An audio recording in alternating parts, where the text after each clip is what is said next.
kindergarten friends. I'm here to read a book to you today, and this is a story called The Seven Silly Eaters by Mary Ann Hoberman. This was a gift to me from an old student of mine when I taught first grade, and it's a really funny book, so I hope you really enjoy it.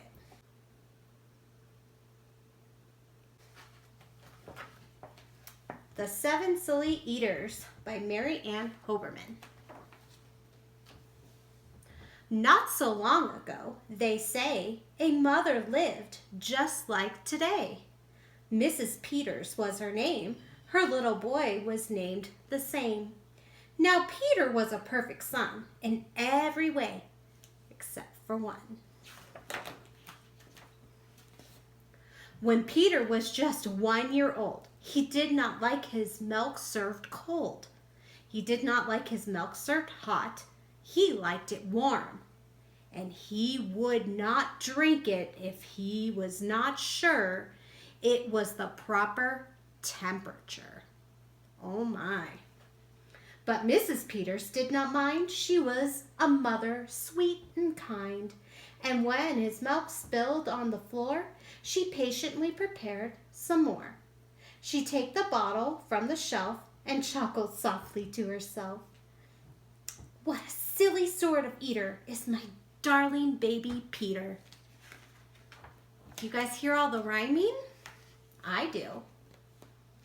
When Peter had not yet turned 2, another baby, sweet and new, was born. Dear Lucy, small and fair, with big blue eyes and curly hair. But long before this child was grown, she had opinions of her own. Of what she'd eat and what she'd not. She hated milk, both cold and hot. And warm was worst of all. Instead, whenever Lucy dear was fed, she bellowed for pink lemonade.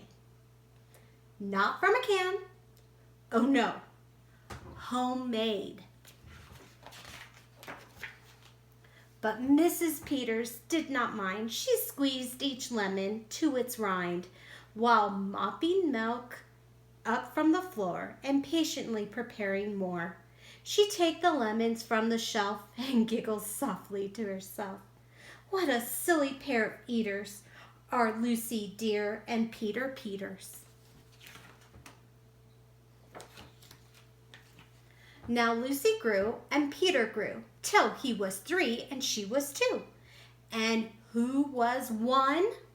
Why, little Jack, with eyes so brown and hair so black, a happy baby, never cross, but he'd eat with applesauce.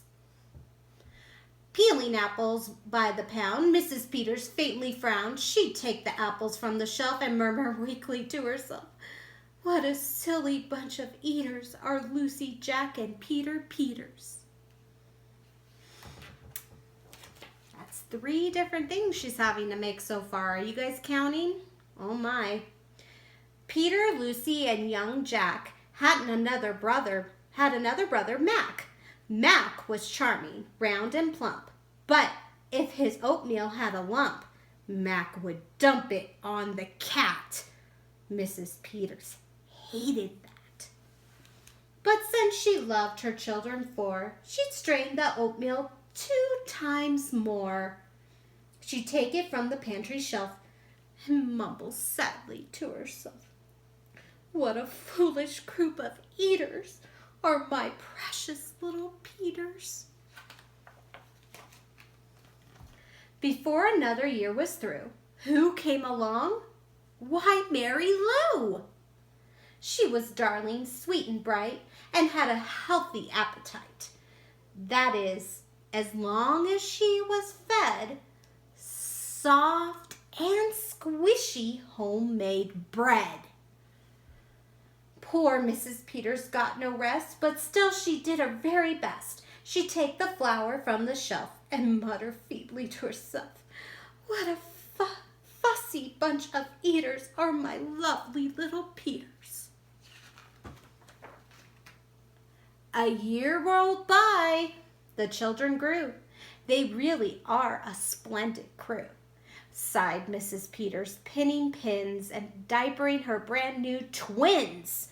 Little sisters, quick and smart, impossible to tell apart. But Flo liked poached eggs.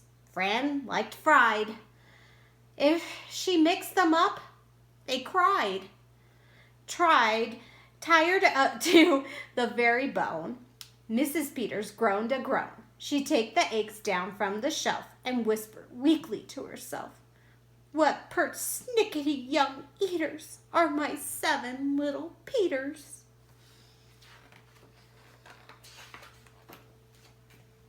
Now time went by, as time will do, and as it passed, the children grew. The problem was that as they grew, their appetites kept growing too, but not their choice of what to eat. Each child continued to repeat. They wanted what they had before. The trouble was, they wanted more.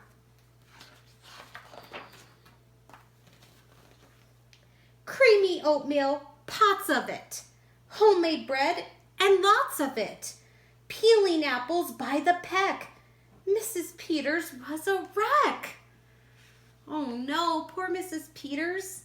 Look at her face. What do you think is happening to her? Oh my. She wiped her brow and heaved a sigh. Another year was passing by. In fact, she realized with sorrow her birthday would arrive tomorrow. Drearily, she shook her head and wearily went up to bed.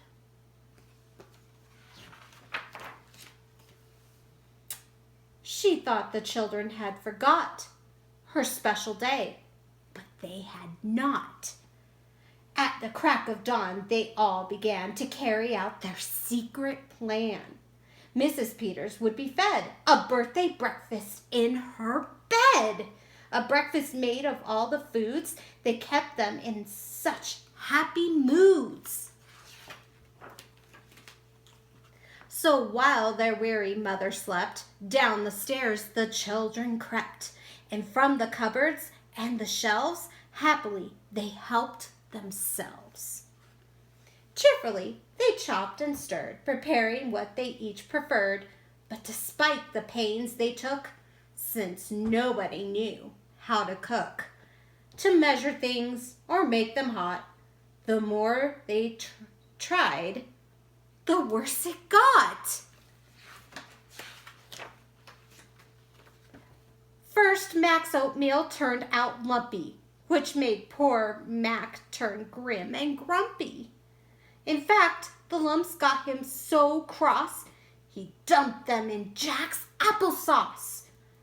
This bothered Jack so much, he threw it in the dough of Mary Lou, who tossed the mismash that made straight into Lucy's lemonade. And that put her in such a huff, she poured the icky, sticky stuff into a double frying pan that held the eggs of Flo and Fran, who flung the hodgepodge on the spot into the milk in Peter's pot. Oh my, I wonder what's going to happen with all that mixed up. What do you think? Do you think you might know? Let's see. But when they saw what they had done, they wished they never had begun. They hardly slept a wink that night, and still things hadn't turned out right. And even though they hadn't tried their best, it hadn't worked, they were depressed. They'd be in trouble, too, unless they found some place to hide the mess. The oven seemed the perfect spot.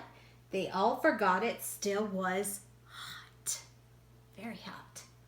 They stuck the pot inside, and then they all went back to bed again. Wonder what's going to happen with the pot in the oven. The clock struck 6, but on they slept.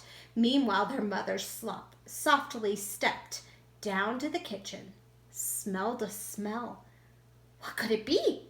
She could not tell. It smelled so good she sniffed some more and opened up the oven door. She woke the children with her cries. They all came running in surprise, and in the kitchen, what they found was Mrs. Peters dancing around. And in the oven, no mistake, a pink and plump and perfect cake. Oh my gosh, got my K's mixed up. And as their mother danced with glee, she cried, "A birthday cake for me? A birthday cake, still piping hot. To think I thought that you forgot. Now tell me, please, how did you make this pink and plump and perfect cake? So high and light and smooth as silk."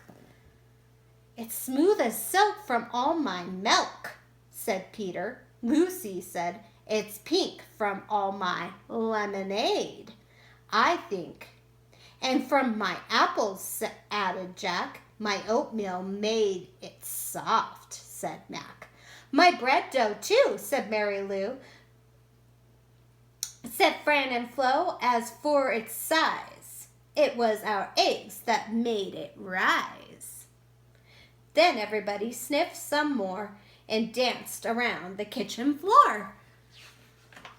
I think they're all happy, aren't they? They put the cake upon a dish and lit the candles. "Make a wish." The children cried, "Before you blow," and Mrs. Peters did just so. And what is more, her wish came true, as birthday wishes always do. And from that day to this, 'tis said, the Peters family is all is fed a single simple meal, just one. A meal that's good for everyone. A meal on which they all agree, made from their secret recipe. They all take turns in mixing it. They all take turns in fixing it. It's thick to beat and quick to bake. It's fine to eat and fun to make. It's Mrs. Peters' birthday cake. The end. I hope you all enjoyed this wonderful story. Make sure to love on your moms because they're very special and they do a lot for you. I'll see you again next time, boys and girls. Bye. Stop.